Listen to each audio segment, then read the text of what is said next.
Hello all, I'm Sai and in today's video I'm bringing to you my TBR for the third quarter of 2025, that is from July to September. I'll be talking about the book club picks for July, August and September first, and then diving into the other books that I plan to read in the third quarter. So without any further ado, let's get into the books right away.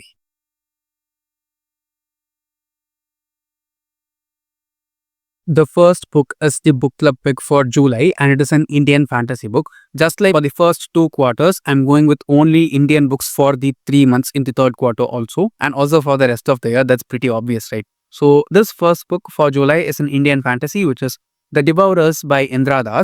In this book, we follow two parallel storylines happening in the 18th century, if I'm not wrong, and then now in the 21st century. They are happening in different places inside India also. In the past, the girl gets involved with a werewolf, and in the present, a college professor is kind of being tricked by a shapeshifter. How both of their stories are related is what is shown inside this book by the author. For all these three books for the book club, I'll be reading the blurb from the back cover so that you guys can go forward and purchase the books if they interest you at all. So, for this book, here is the blurb. I'm a werewolf, he says. Smoke flares out of his mouth in curls that wreath his long hair black, giving him silver-blue locks for a passing second.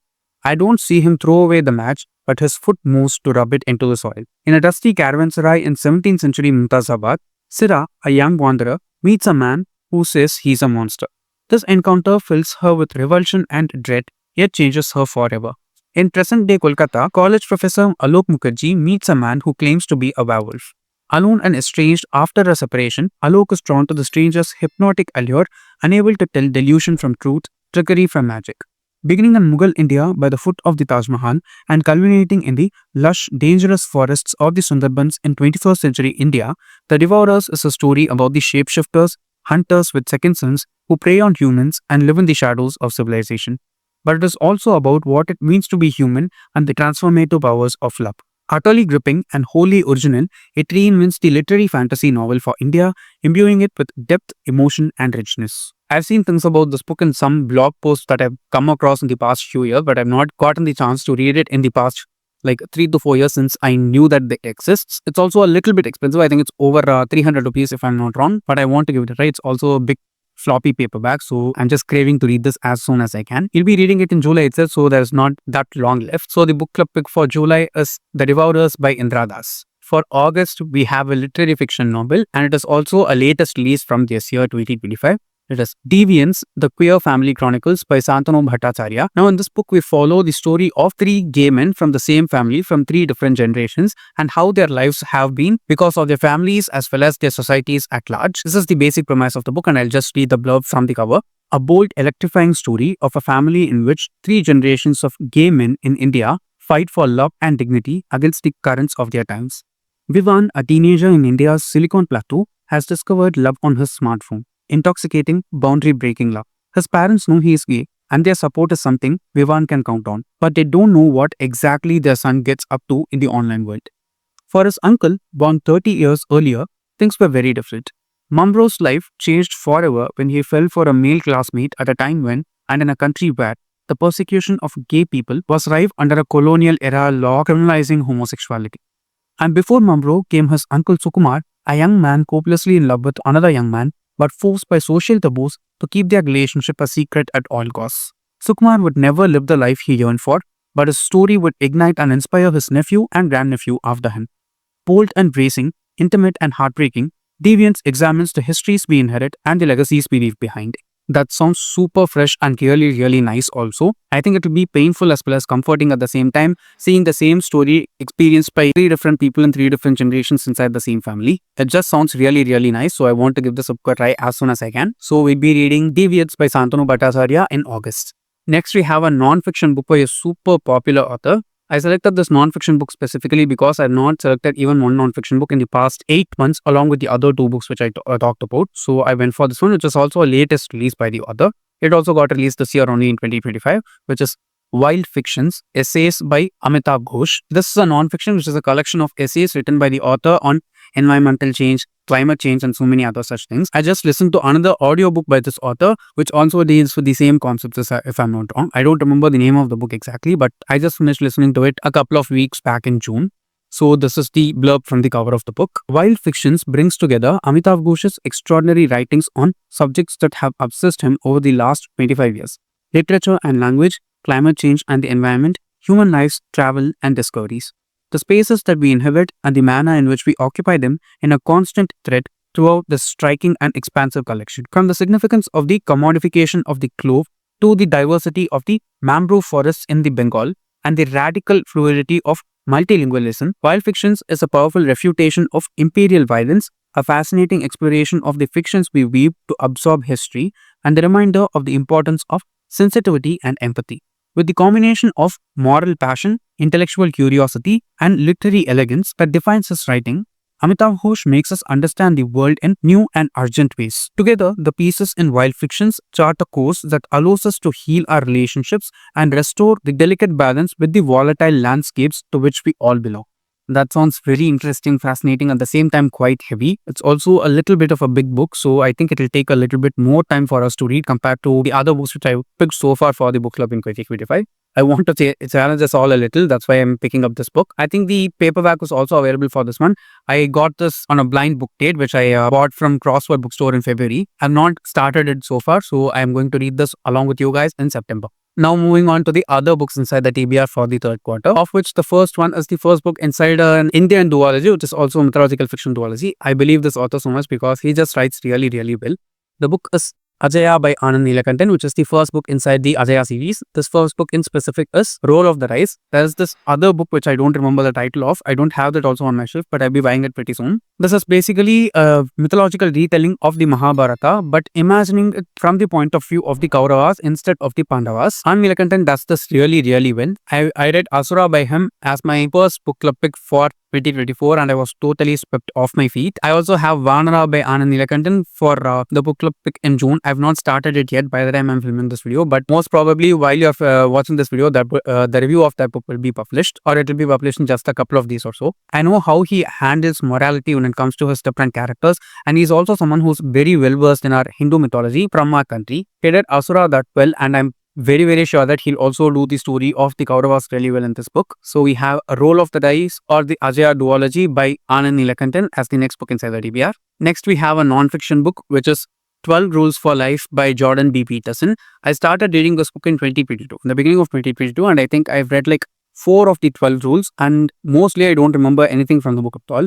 I think the first rule has something to do with our posture. That's all I remember. The other 3 rules, they are totally off my head. I don't remember even a small word of anything that I read from those 3 chapters. So I want to restart reading this book and read all the 12 rules as soon as I can. If I take like 1 day per rule, I think I can finish the entire book in 12 days. It's not difficult. Also, this book has been on my TBR for like nearly 5 to 6 years now. I've been meaning to read this for that long. It's even not that big, guys, okay? I think the text only inside this book, the font is very, very tiny. Apart from that, I don't think it's a huge book in any way. So the first non-fiction that I have inside the TBR is 12 Rules for Life by Jordan B. Peterson. Next, we have an adult contemporary romance, and it is Funny Story by Emily Henry. I'm not interested in reading her latest release, which is Great Big Beautiful Life, anytime soon, because I've not finished this one itself. And I bought this also last year or the year before last year. I don't remember properly. It's a small enough book. I think I can just finish this in like 2 to 3 days if I try to, but I've not started it by far. I read the other book by her, which is the book which was released before this one. I don't remember its name. I did enjoy that book too, but there is this particular pattern that she keeps on repeating in each and every one of her books, that there is something that deals with childhood trauma alone that comes on in each and every one of her single books. If that happens in this book also, I'm like out. I'm not going to read her books anymore, because even though the vibe is good, it's the same thing being repeated over and over in different setups, which I'm not interested in reading. If she has something else to deliver, fine. Otherwise, this is going to be the last book that I read by her. It's not like I'm going to hate the other books that I've read by her so far. It's just that I'm done with reading the same thing over and over again. Let's hope that that doesn't happen inside this book. But if it does, hard luck for me with this author. I know she's super popular, and I know that she's a good writer too. But if the same thing happens again, I'm out. Next, we have one more non-fiction book, which is Why We Sleep by Matthew Walker. This is a book, as the title suggests, is totally about sleep and its importance, and how we all just trivialize sleep and how we should not, why we should not, and all the other such things related to that. I'm a bit frightened to read this book because I am not a person who has a regular sleep cycle. My sleep was completely erratic. Okay, if I have to work the next morning, I probably end up not even sleeping like 6 continuous hours properly each and every night, which in itself is frightening for me. But during the weekends, I just hibernate like a bear. I know both of those things are not at all good for my health, and that itself makes me a bit frightened to read this, because many people say that the author goes forward and shows us how bad it can get if you don't sleep properly. So that's quite terrifying, and I've heard really good things about the book also. It's not big, as you can see, it's quite tiny, but I want to take my time and read it slowly because, again, the font is tiny, and I'm pretty sure that it's going to have so much that I can learn from. If I learn to sleep properly from this book, that's a great takeaway. If anyone else has read this book, please do tell me in the comments what all kinds of stuff it has. So yeah, we have Why We Sleep by Matthew Walker. Next, we have 3 series inside the DBR, and I've just taken one book per series because I want to at least start reading these series in the third quarter. Of these, the first one is The Jasmine Throne, which is the first book inside the Burning Kingdom series by Tasha Suri. It's a trilogy, and I have the first 2 books with me, which is The Jasmine Throne and The Oleander Sword. The last and final book inside the series, which is The Lotus Empire, just released during the end of last year in 2024, and the paperback of that is also available right now in India for us. So in the series, we follow the story of 2 women, Nalini and Priya, and one of these 2 is a princess and the other one is kind of a maid. It is sapphic. At the same time, they are trying to save the kingdom from some kind of evil, just like in any other fantasy series. I read the books of Amba series by Tasha Suri last year in 2024, and I did like that duology very much. I like the writing of the author as well as the way in which she builds the world around the characters. It was also really, really emotional to read back then. The series is also Indian inspired fantasy, so for that reason itself, I want to give this a try as soon as I can. I got this as a birthday gift from my brother in 2023. Okay,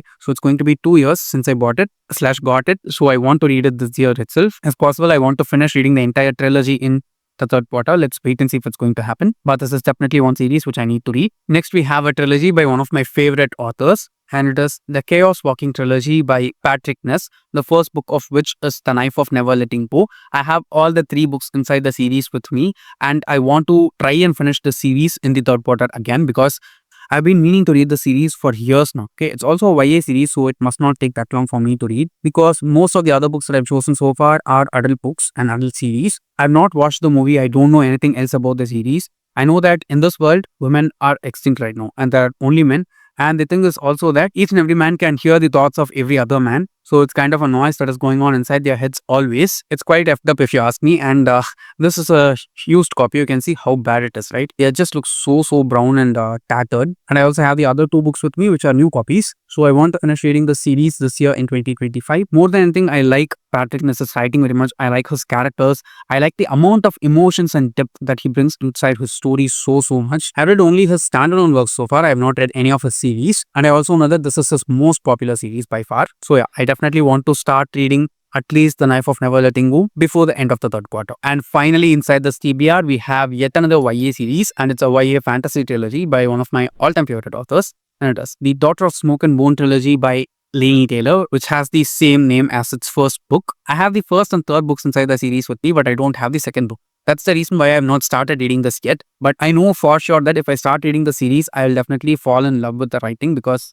I know how beautiful Laini Taylor's writing is. I also know that she has this knack of getting you as the reader inside her story somehow using her writing. It is that immersive. I've read only 3 books by Laini Taylor so far, and I've experienced the same thing in all of the 3 books so far. Those 3 are Lips of Street Dance, which I read just in May, and The Stranger Dreamer duology, obviously. I want to give this a read as soon as I can. Just look at the cover of the book itself. It's so pretty. The latest edition of the series is also really gorgeous. If I end up loving the series, I'll definitely go forward and purchase that box set for myself. I know that it costs a lot, but I don't care. If the story ends up being good, I want a prettier edition of this. Because of all these reasons, we have The Daughter of Smoke and Bone trilogy by Laini Taylor as the last book / series inside the CBR. So yes, guys, those are all the books that I plan to read in the third quarter from July to September in 2025. Tell me down in the comments whether you've read any of the books that I've added to my TBR, and also tell me if you'd be reading the book club picks with me for the third quarter. I have announced the third quarter's book club picks already on my Instagram stories because I know that all the 3 books that I've chosen for the third quarter are a bit more expensive than the books that I usually choose for my book club. But I want us to just read better books, especially better Indian published books. That's why I went forward and chose those 3. So tell me your opinions on the book club picks also down in the comments. I'd like to know. And if you did enjoy watching today's video, don't forget to give it a thumbs up and share it with your friends. If you want to get more content from me, do subscribe to the channel. Thanks for watching and have a great rest of your day.